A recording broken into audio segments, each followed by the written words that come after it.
So the Royal Association of British Dairy Farmers is the only charity dedicated to the dairy industry. We're really excited that we're 150 years old this year, and right from the concept of the launch of the association 150 years ago, we're dedicated to improving the dairy industry. So originally set up for the improvement in products, in production, in genetics, and we still carry that today. It's the industry has massively changed, of course, in 150 years.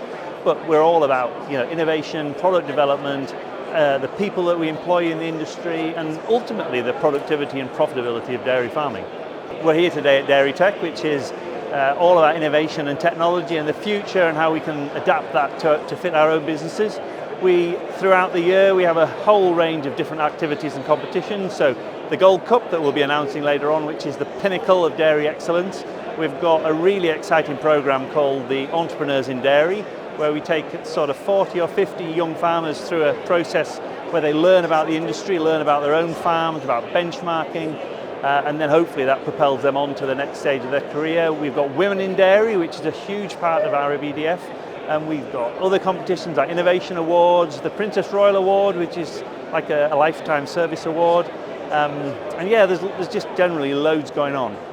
So for me, I think we could do more for young people. I'd love to develop the Entrepreneurs in Dairy and take that to another level, into a more of a leadership level. So maybe mentoring and really moving on with a smaller number of people, obviously, because the industry is in such a place now that we're all employing people. So it's really important that we both attract, train, and retain those real high quality people in the industry.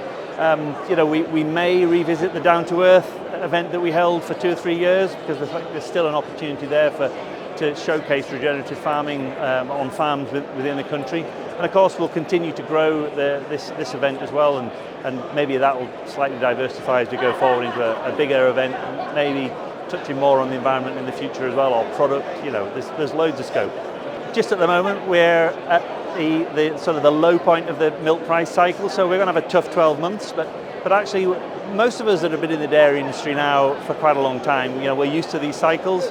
We're going to go through this. It'll be tough for some dairy farms, but I'm really optimistic that maybe 12, 18 months time we'll be in a different place again. Farming will be more profitable again, and it's a cycle that we've got used to, so I'm reasonably optimistic that we'll get through it again.